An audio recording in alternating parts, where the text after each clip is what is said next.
बारस अनुपेक्षा का स्वाध्याय हम सभी कर रहे हैं। आचार्य कुंद जी स्वामी द्वारा विरचित। णविदूढ़ सव सिद्धे जाणोत्तम खवीद दीह संसारे। दस दस दो दो वजिणे दस दो अनुपेहणम वोच्छे। नमो अरिहंताणम नमो सिद्धाणम नमो आयर्याणम नमो उवज्जायाणम नमो लोए सवसाहुणम। पंच परमेष्ठी भगवान की जय। अगले 45 मिनट के लिए सभी प्रकार के पापों का त्याग करके सभी नववर्ण मुखर मंत्र पढ़ लें।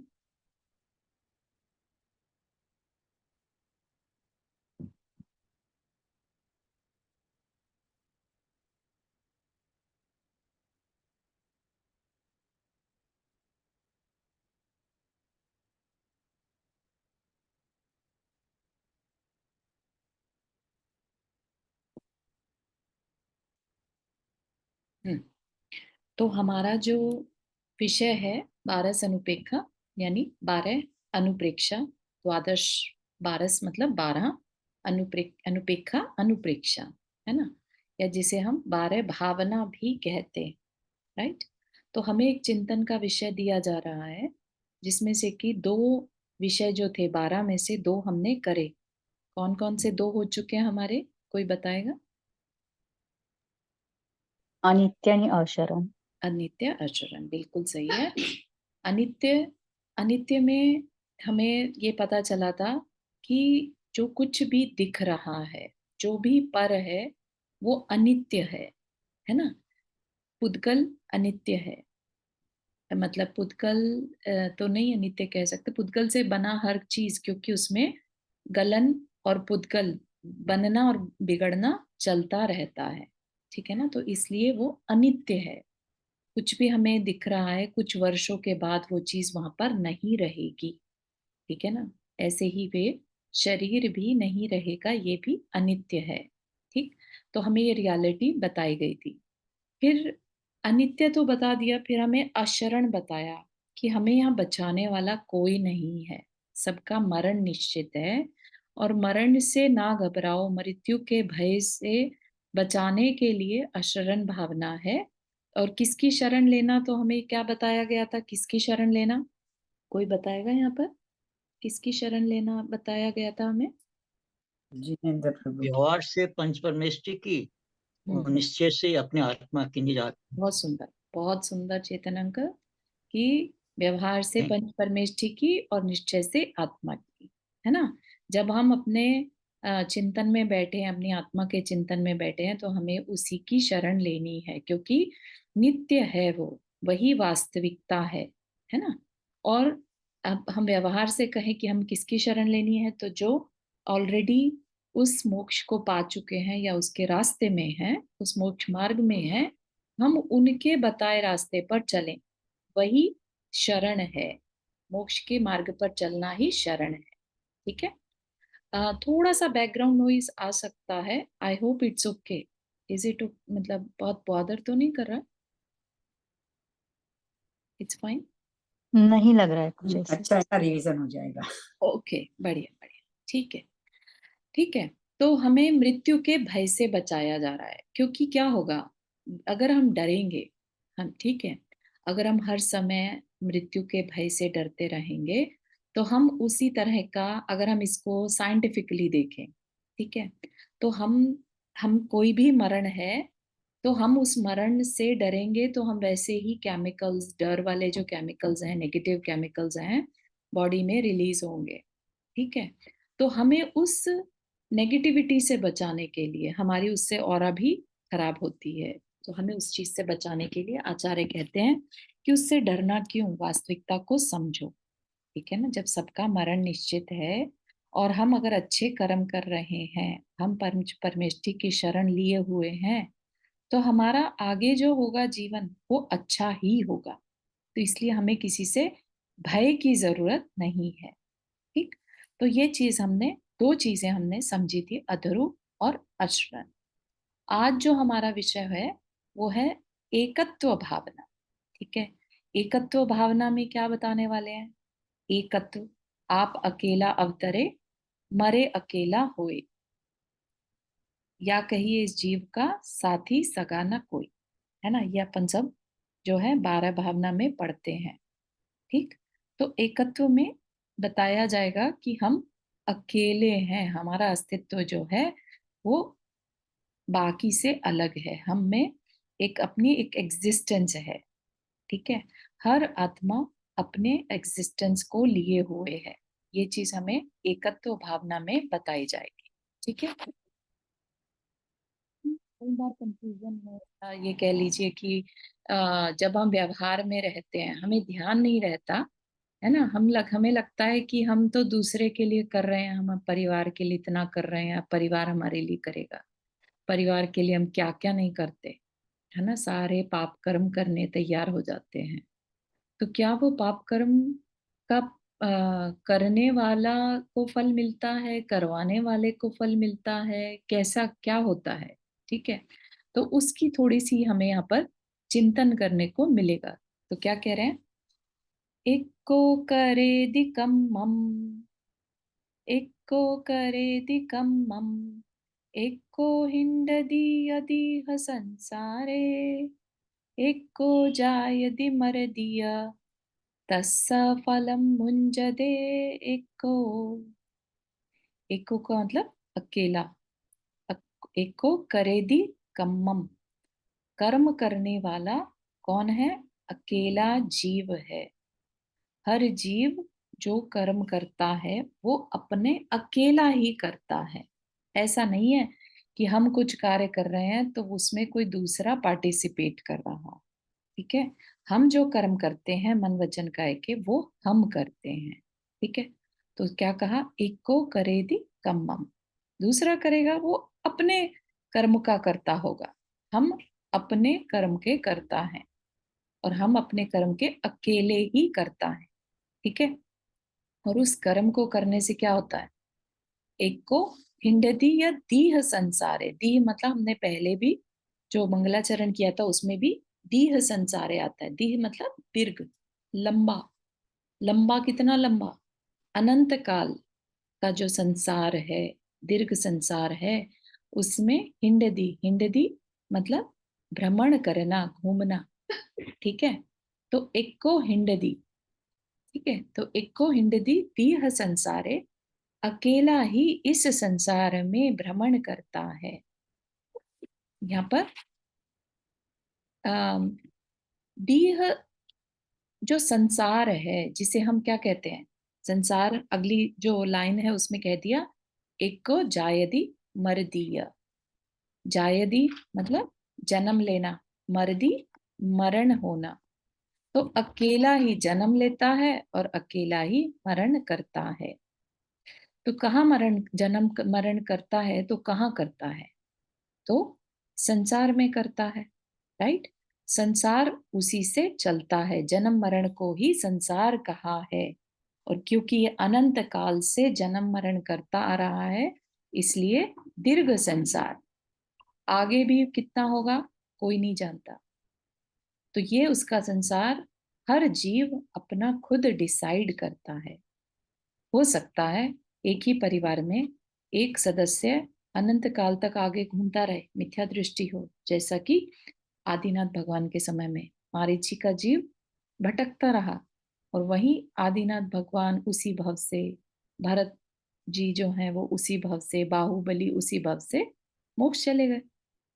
ठीक है ना, तो ऐसा नहीं है कि एक साथ अगर किसी का जन्म हो भी गया, दो ट्विंस भी जो अगर हैं बॉर्न एक साथ होने के बाद भी उनको क्या कहा जाएगा, अकेला अकेला, अपने अपने संसार का कर्ता वो जीव अलग अलग होगा। ठीक, तो अकेला ही दीर्घ संसार में भ्रमण करता है, और जब भी जन्म लेगा अकेला ही लेगा, चाहे ट्विंस हो जाए, चाहे 6 बच्चे एक साथ हो जाएं, जैसे कई बार जानवरों के केसेस में देखा जाता है ना, कि बहुत सारे बच्चे एक साथ हो जाते हैं, लेकिन फिर भी अपने आप में वो इंडिविजुअल ही कहलाता है। जन्म लिया उसने अकेला, और मरण भी हर एक का अकेला ही होता है, कोई किसी के साथ नहीं जाता। ठीक है ना, हर एक का एक इंडिविजुअलिटी रहती है। अकेला ही जन्म लेता है और अकेला ही मरता है। और ये क्या है? कोई बॉर्न हुआ है, राइट, अकेला हुआ, जिंदगी भर सबके साथ रहा, और मरण समय भी अकेला ही वह शरीर को छोड़ देता है। कितना भी चाहे किसी के साथ रहा हो या रहना चाहता हो, लेकिन नहीं रह सकता। मरण समय पर अकेले ही मरना हो, सब कुछ यहीं छोड़कर, और मरण को प्राप्त हो जाता है। ठीक है ना? तो ये भी एक रियलिटी है, एकत्व भावना ये हमें बताती है। और क्या कहा? तस्य फलम भुंजते इक्को। इसका फल, तस्य फलम कहा ना, उसका फल अकेले ही भुंजते मतलब भोगता है। किसका फल? जो बताया पहले, करेदी कम्मम, जो कर्म करता है, जिसके कारण दीर्घ संसार में भटकता भी है, जन्म मरण भी करता है, और जन्मा है तो कुछ ना कुछ कर्म उसके साथ फल भी देंगे, तो उसके फल भी वो अकेले ही भोगता है। ठीक है? तो ऐसा लगता भले ही हो कि सब मिलके फल भोग रहे हैं, लेकिन हर पर्सन, हर आत्मा जो है, अपने कर्म का बांधने वाला भी अकेला है, भोगने वाला भी अकेला है। ठीक है? तो यहाँ पर ये गाथा हमें बता रही है। ठीक है? क्लियर हुआ? बांधने वाला भी एक है, अकेला है, और भोगने वाला भी अकेला है, और इस दीर्घ संसार में भ्रमण करने वाला भी वह अकेला है। अपने को लगता भले ही है कि ये परिवार है, मैं मेरा, है ना, परिवार मेरा है, लेकिन आप सोचिए कितने परिवार ऐसे साथ मिले थे लेकिन छोड़कर आ गए, है ना। अनंत काल से इतने इतने परिवार हम भोग कर आ गए, जिसकी की गिनती नहीं है। और हर हर भाव में सिर्फ हम क्या करके आगे बढ़ जाते हैं? कर्मों का बैलेंस लेकर आगे बढ़ जाते हैं। ठीक है? तो यहाँ पर यह हमें समझना है। अगली गाथा पर चलते हैं। एको करे दीपावम वियसि विषयिणीमित्तेण तिव्वलोहेण निर्यतिर्येषु जीवो तस्य फलं भुंजते एको। क्या कह रहे हैं यहाँ पर? एको करेदि पावम, एक को अगेन अकेला, करेदि करता है, पावम पाप। जब कोई जीव पाप करता है, पाप क्या है? बेसिकली कर्म ही तो है, पाप कर्म, है ना। तो पाप कर्म भी अकेला करता है। इसलिए करता है विषयिणी, विषय निमित्तेण, विषय, विषय मतलब विषय, विषय सामग्री, है ना। विषय किसे कहते हैं? पांच इंद्रियों को विषय कहते हैं, और मन साथ में ऐड कर लिया जाए तो। ठीक है? तो विषय सामग्री के निमित्त से, और किससे? तीव्र लोहेण, तीव्र मतलब तीव्र, लोहेण लोभ। बहुत ज्यादा जीव क्या करता है? जैसे ही शरीर मिलता है, और मोहनीय कर्म के उदय से उसको वो शरीर को अपना मानने लगता है ना। और शरीर मिलते साथ ही वो उन उन इंद्रियों से, जितनी भी उसको इंद्रियां मिली हैं, हो सकता है 2 इंद्रियां हो, 3 इंद्रियां, 4, 5, है ना। और उन उन उन इंद्रियों के विषयों में इतना घुल मिल जाता है, उसके उनके कारण, है ना। आईज से कुछ अच्छा देखने की इच्छा हर समय, सुंदर रूप देखने की इच्छा, सुंदर दृश्य देखने की इच्छा, उसके लिए पता नहीं कहाँ कहाँ नहीं धक्के खाता, यहाँ घूमना वहां घूमना, है ना। अच्छे अच्छे परफ्यूम, अच्छे कपड़े, जो भी उसको, शरीर को उसको रुचता है, उसके कारण वो क्या करेगा? विषयों के निमित्त से पाप करता है ना। क्योंकि वैसे वैसे विषय को पाने के लिए वो फिर भटकता रहता है, उसकी लाइफ का वो गोल बन जाता है, राइट। और तीव्र लोहेण, तीव्र मोह से प्राणी क्या करता है? पाप करता है। ठीक है ना। तो तीव्र मोह कैसा हो सकता है? पैसे के लिए मोह हो तो खूब घूमेगा, भटकेगा, खूब पाप कमाएगा, है ना। मिल क्या रहा है उसे? पाप ही कमा रहा है। तीव्र लोभ से, तीव्र मोह से, परिवार के लिए कहने को आ जाता है, अरे हम तो परिवार के लिए कर रहे हैं, लेकिन क्या है अंदर ही अंदर अपना मोह है, उसके लिए वो पाप कमाने को रेडी हो जाता है। ठीक है, तो यहाँ पर विषयों के निमित्त से और तीव्र लोभ से यह जीव पाप करता है, और उससे क्या मिलेगा उसे? तस्य फलम भुंजते इक्को, पाप करा है तो पाप का फल तो भोगना ही पड़ेगा ना। तो क्या कहा, उसका फल उसे क्या मिलता है? निरय और तिर्येषु। निरय मतलब नरक, और तिर्यंच, है ना। तो हमने पहले भी पढ़ा था, तीव्र लोभ करने वाला क्या करेगा? तीव्र परिग्रह करेगा, बहु परिग्रह, बहु आरंभ, राइट। बहु परिग्रह, बहु आरंभ से नरक गति में जाता है। भले ही निमित्त कुछ भी हो, इंद्रियों के निमित्त से ही करेगा। तीव्र परिग्रह कोई करता है तो किस लिए करता है? सोचिए अब, तीव्र परिग्रह करता है किस लिए करता है? तीव्र उसे लोभ होगा तभी करेगा, है ना, कि बस मेरा सब कुछ मुझे मिल जाए, ऐसा सोचकर करता है। लेकिन उसको ये नहीं मालूम कि इसके फल से उसे नरक गति में जाना होगा, नरक के दुखों को उठाना होगा, है ना। तो इतना ज्यादा उसको नरक और तिर्यंच में अकेले ही उसका फल भोगने के लिए वो रेडी हो जाता है। तो इतना हमें रियलाइज कराया जा रहा है, जो ये तीव्र लोभ और तीव्र विषयों के निमित्तों से जो भी हम जीव पाप करता है, उसका फल नरक और तिर्यंच गति में उसे अकेले ही भोगना होता है। ठीक है, इसके बाद अगली गाथा देखते हैं। एकत्व भावना, अकेले होने पर एक अकेला जीव क्या क्या करता है? एको करेदि पुण्यम धम्मनिमित्तेन पत्तदानेन मणुवदेवेषु मणुवदेवेषु जीवो तस्य फलं भुंजते एको। तो अब यहाँ पर अभी क्या बताया था? पाप कर्म। उससे पहले क्या कहा था? एको करेदि कम्मम, है ना। फिर क्या कहा? एको करेदि पावम। अब क्या कह रहे हैं? एको करेदि पुण्यम। ठीक है, तो पुण्य कैसे करता है उसके लिए भी बता दिया।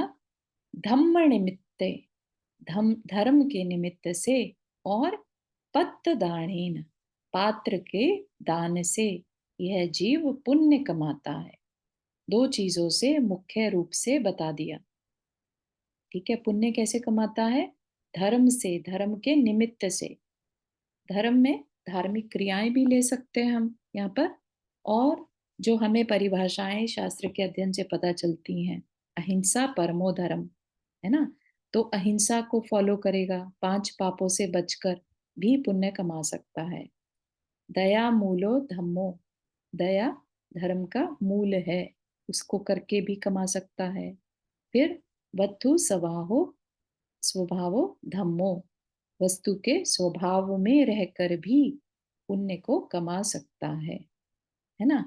तो जहां पर भी धर्म है उसके निमित्त से जीव पुण्य कमाता है। जीव को अगर पुण्य कमाना हो तो क्या करे, है ना।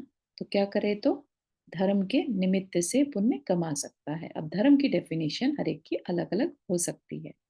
किसी की मुख्यता में अहिंसा हो सकता है, और किसी की मुख्यता में धार्मिक क्रियाएं हो सकती हैं। किसी की मुख्यता में सिर्फ सामायिक चिंतन हो सकता है। लेकिन सभी क्या है? ये धर्म के ही डिफरेंट डिफरेंट पर्सपेक्टिव्स हैं। ठीक है, तो ऐसा नहीं सोचना कि अरे वो तो हमेशा धार्मिक क्रियाओं में लगा रहता है ना, और हम तो अहिंसा को फॉलो करते हैं।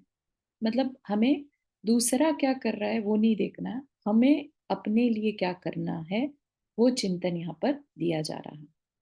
ठीक है, तो धर्म के निमित्त से यह जीव क्या करता है? पुण्य कार्य, पुण्य कर्म करता है।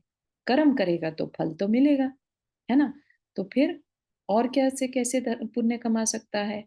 पत्त दाने न, पात्र के दान से, पात्र दान से यह जीव पुण्य कमा सकता है। पात्र दान में भी फिर दो तरह से वो अगले अगले गाथा में बताएंगे कि पात्र के भेद कैसे हैं और अपात्र किसे कहते हैं।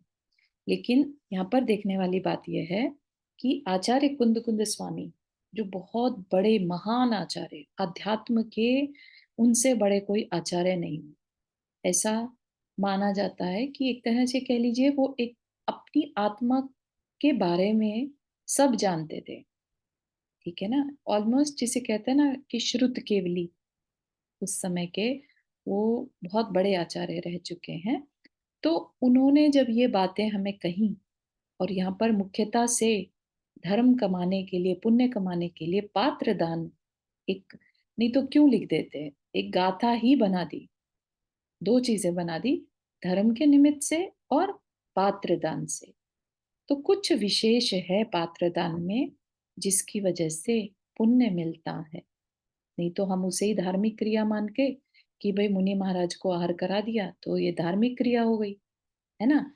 लेकिन यहाँ पर पात्र दान को अलग लिया, उसकी वजह से पुण्य बंधता है। आचार्य कुछ स्पेशल कहना चाह रहे हैं। और उसका फल क्या मिलता है फिर जीव को जो ऐसा करता है, उसको क्या फल मिलता है? मणु देवेशु, मनुष्य बनता है या देव बनता है, फल तो मिलेगा। संसार में तो भटकना पड़ेगा, चाहे वो मनुष्य बने चाहे देव बने, है तो संसार ही ना। देव भी संसार में है और मनुष्य भी संसार में है। कौन संसार में नहीं कहलाता? कोई बताना चाहेगा? कौन संसार में नहीं है? कौन सा जीव संसारी नहीं कहलाता? सिद्ध, मुक्त सिद्ध, जीव। मुक्त मुक्त जीव जीव। सिद्ध, है ना। बिल्कुल सही है। तो वो मुक्त का मतलब क्या है? यहाँ पर मुक्त कैसे हो गए, मतलब क्या स्पेशल है उनमें? मुक्त किस लिए कहा उन्हें? किस चीज से मुक्त हो गए? 8 कर्म से। जन्म मरण 18 से, दोषों से जन्म रहित। मरण। हम्म, कर्म से मुक्त हो गए, है ना। कर्म जो आत्मा से बंध गए थे, है ना, तो उससे वो मुक्त हो चुके हैं। ठीक है, तो वो मुक्त होकर अब संसार में दोबारा नहीं आने वाले, इसलिए वो मुक्त हो गए। और यहाँ पर, यहाँ क्या कह दिया था? दीर्घ संसार में जन्म मरण उसका चलता रहता है।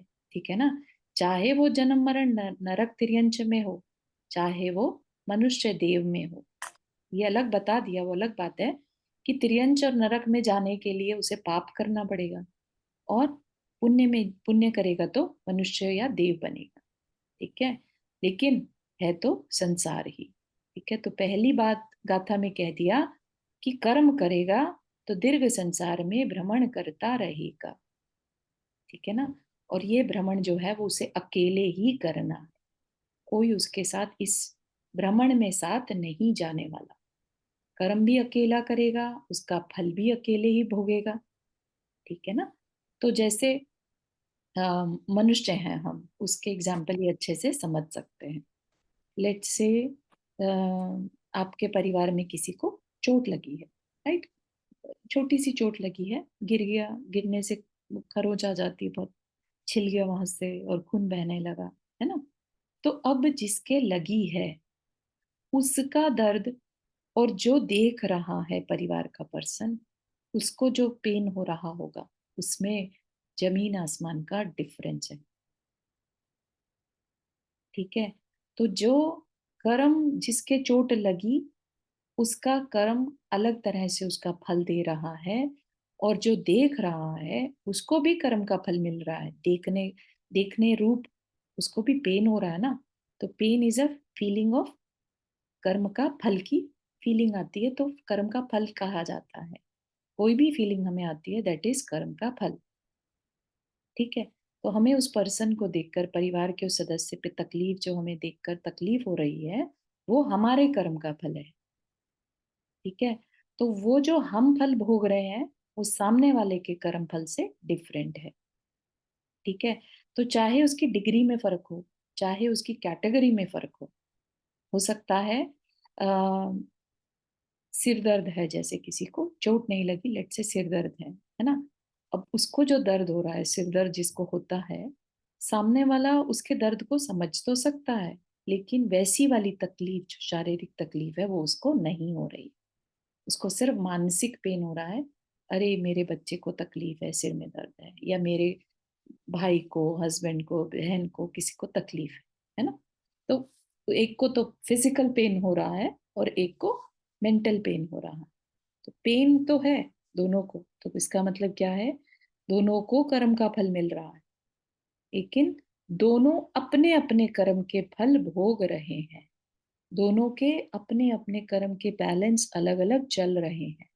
सामने वाला उसमें सिर्फ एक निमित्त बन गया। ठीक है, क्लियर हो रही है बात? किस तरह से हम अपने अपने कर्मों के भोगने वाले बन जाते हैं और अकेले होते हैं। हमें लगता भले ही है कि हम, हमारे साथ इतने सब लोग हैं साथ में, लेकिन हम अकेला ही भोग रहे होते हैं। तो ये बहुत आई ओपनिंग है। जब हम यहाँ पर बैठकर मेडिटेशन करते हैं तो हम अपने लिए करते हैं। हम इसमें, कोई दूसरा हमारा इसमें साथ नहीं दे सकता। उसमें जो कर्म बंधेगा वो हमारा अपना ही होगा। ठीक है, तो ये चीज भी हमें समझने की है। तो आई थिंक आज के लिए 3 गाथा ही रखते हैं और अपन 15-20 मिनट का मेडिटेशन करते हैं।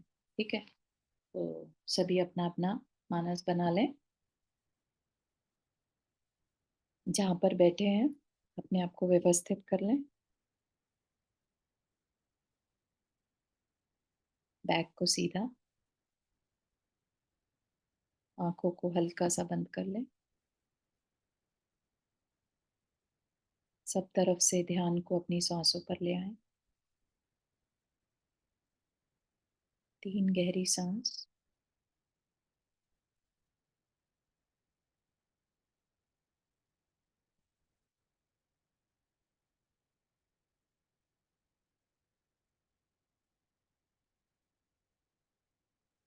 अपने उस नित्य रूप को देखने की कोशिश करें जो अनंत काल से संसार में भटक रहा है, नए नए रूप धारण कर रहा है।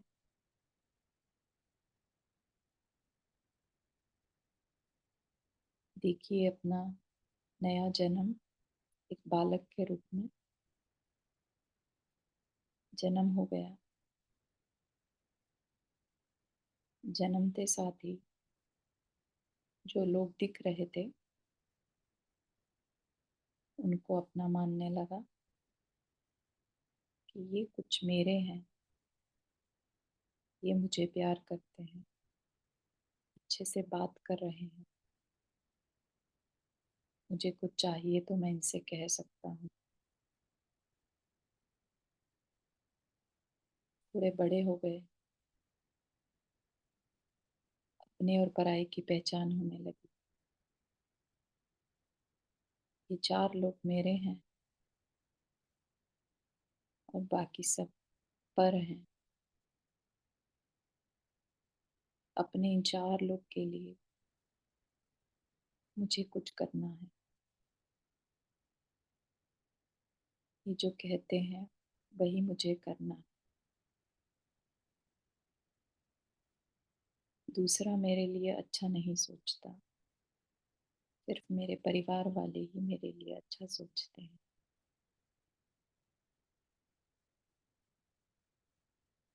और ऐसा करते करते उन्हीं के लिए पढ़ाई में समय बिताया, नौकरी करने लगे या व्यवसाय, पैसा कमाने में लगे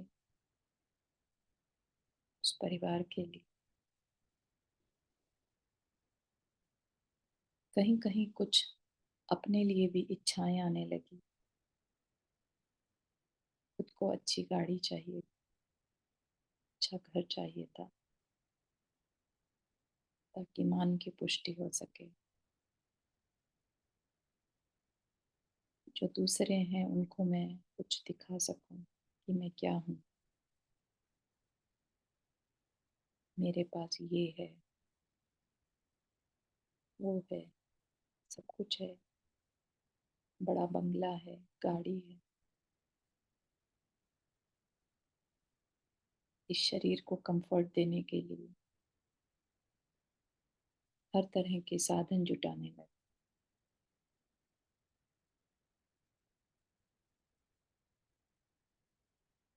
घूमने जाने की इच्छा होने लगी, ये जगह देखूं, वो जगह देखूं। परिवार के सदस्यों की आवाजें सुनना, अच्छे अच्छे म्यूजिक सुनना,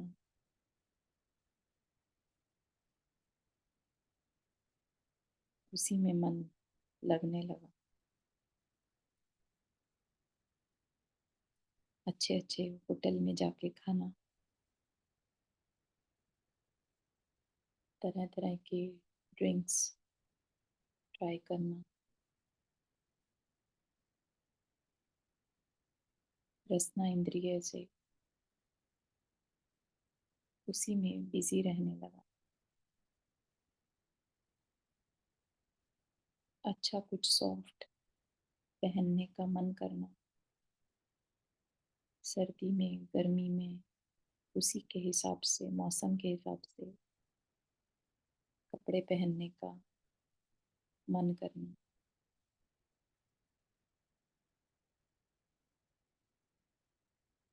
अच्छे अच्छे परफ्यूम सूंघने की इच्छा होना, उसी में ये जीवन बिताने का समय जाने लगा।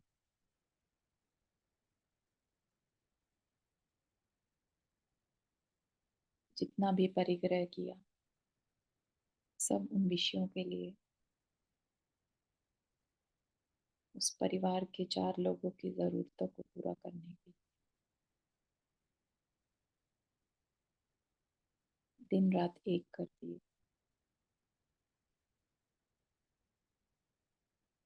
जरा भी विचार नहीं किया कि आचार्य क्या कह रहे हैं। ये कार्य तो मैं अनंत काल से करता आ रहा हूँ। इन विषयों में रचना बचना, परिवार के लिए सब कुछ करना, शरीर के लिए सब कुछ करना, मुझे क्या मिल रहा है इसका कोई चिंतन नहीं।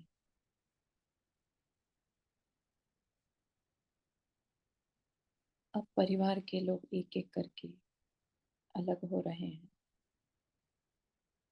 मुझे अच्छा नहीं लग रहा।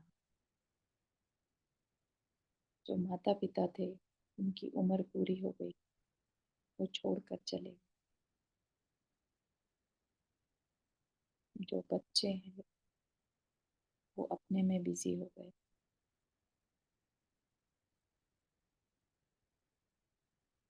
अपने पार्टनर के साथ ही जीवन बिताने की सोची।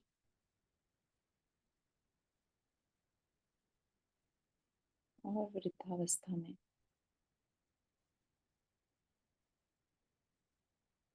बिल्कुल मरण समय आ गया,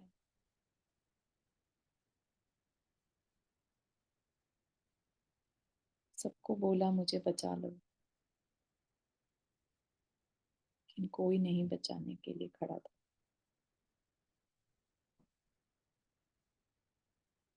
अशरण जो है,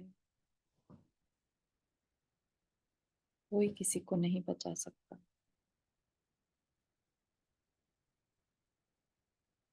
और इस शरीर की अनित्यता, जाना ही होगा। लेकिन मुझे ये भान नहीं था कि सब अनित्य है, अशरण है।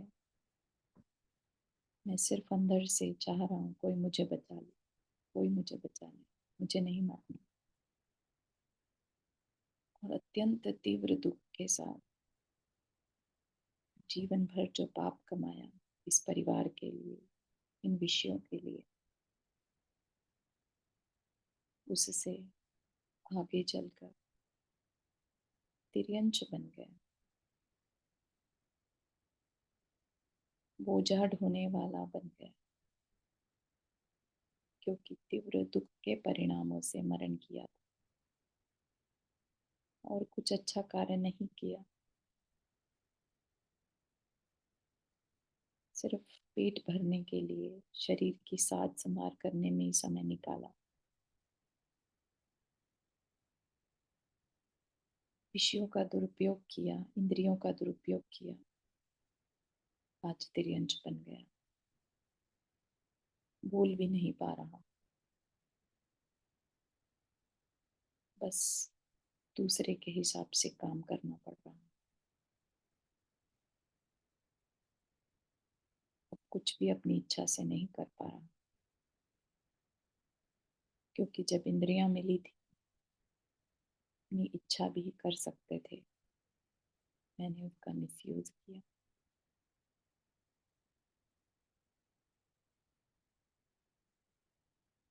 आज मैं कोई भी इंद्रिय अपनी मर्जी से नहीं यूज कर पा रहा हूँ। एक स्वामी के कंट्रोल में रहना पड़ रहा है। वह मारता है, समय पर भोजन भी नहीं मिलता, क्या कुछ नहीं था मेरे पास जब मैं मनुष्य था। मैंने इस रसना इंद्रिय का मिसयूज किया, सिर्फ खाने पीने में, अभक्ष खाने में लगा दिया। आज वही रसना इंद्रिय मेरे चाहने पर भी भोजन नहीं मिलता, कोई मिष्ठान पकवान नहीं मिलते, जो वह मालिक देता है वही खाना पड़ता है। उसकी गालियां सुननी पड़ती हैं, क्योंकि मैंने कानों का मिसयूज किया।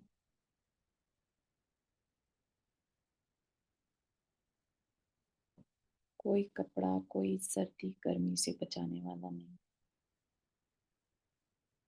मैंने स्पर्शन इंद्रिय का मिसयूज किया। कोई अच्छी जगह घुमाने फिराने वाला नहीं। मैंने चक्षु इंद्रिय का मिसयूज किया। ये सब इंद्रियां आज मेरे किसी काम के नहीं।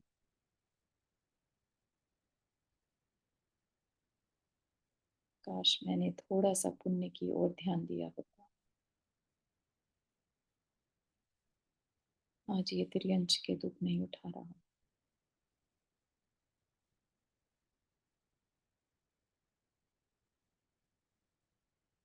एक लाइन भी अपने जीवन में उतार ली होती। अहिंसा परमो धर्म, दया मूलो धम्मो, थोड़ा सा परिग्रह पे कंट्रोल किया होता, संयम से जीवन जिया होता, इतना इंद्रियों में ना लगा रहे, समय निकालकर अच्छे तीर्थ स्थानों के दर्शन करता, जिन प्रतिमा के दर्शन करता, मंदिर जाता, अच्छी स्वाध्याय की बातें, आचार्यों की बातें कानों में पड़ती, मुंह से जिनवानी के वचन बोलता, पूजा करता, बोलता, भगवान की स्तुति वंदना करता,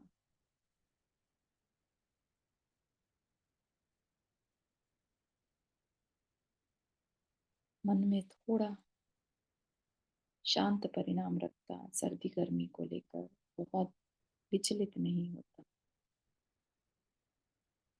तो आज शायद देवों के सुख उठा रहा होता।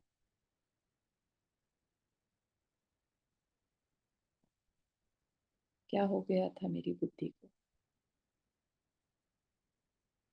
क्यों मुझे समझ नहीं आई।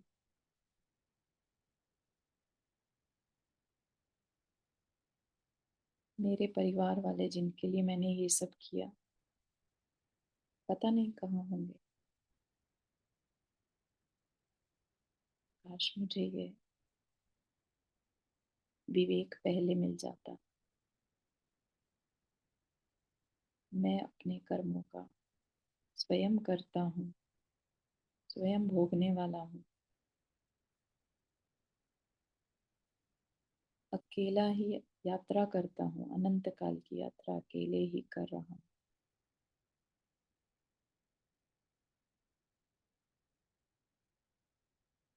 ये थोड़ी सी समझ पहले आ गई होती तो आज यहाँ तिर्यंच के दुख नहीं उठा रहा होता। ना मारता है ये, ना भार उठवाता है।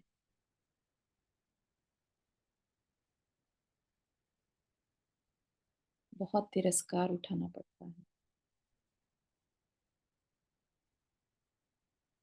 नहीं नहीं, मुझे ये लाइफ नहीं चाहिए। काश थोड़ा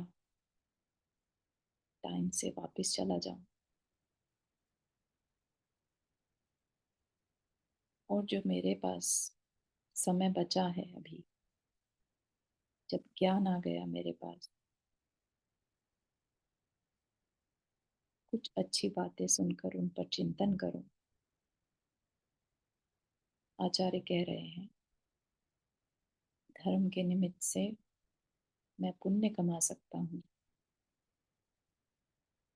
और पुण्य कमाकर मनुष्य और देव फिर से बन सकता हूँ। क्यों नहीं मैं धर्म कमा लूं, धर्म से पुण्य कमा लूं।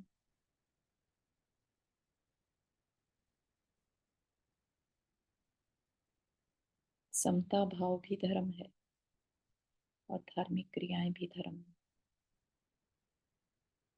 कुछ ना कुछ करता रहूं। हाँ, यही ठीक है। अब बस ठान लिया। अपने जीवन में दुखों को बचाना है, दुख से बचाना है, तो मुझे धर्म का सहारा लेना होगा, धर्म की शरण लेनी होगी। केवल ही भगवान ने जो धर्म बताया है, जो मोक्ष का मार्ग बताया है, वही इन दुखों से मेरी शरण है। वही मुझे इन दुखों से बचा सकते हैं। मुझे उनकी ही शरण लेनी।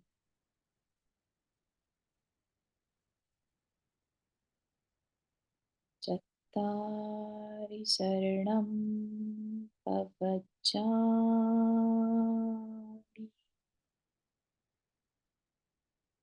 अरिहन्ते शरणं प्रवज्जामि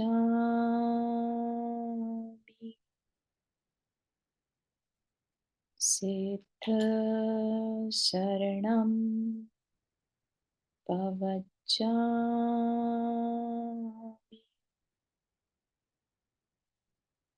साहु शरणं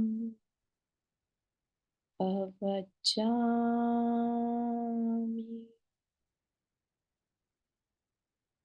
केवली पन्नतो धम्मं शरणं प्रवज्जामि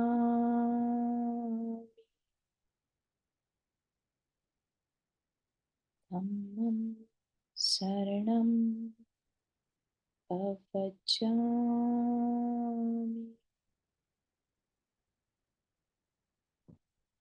पंच परमेष्ठी भगवान की जय।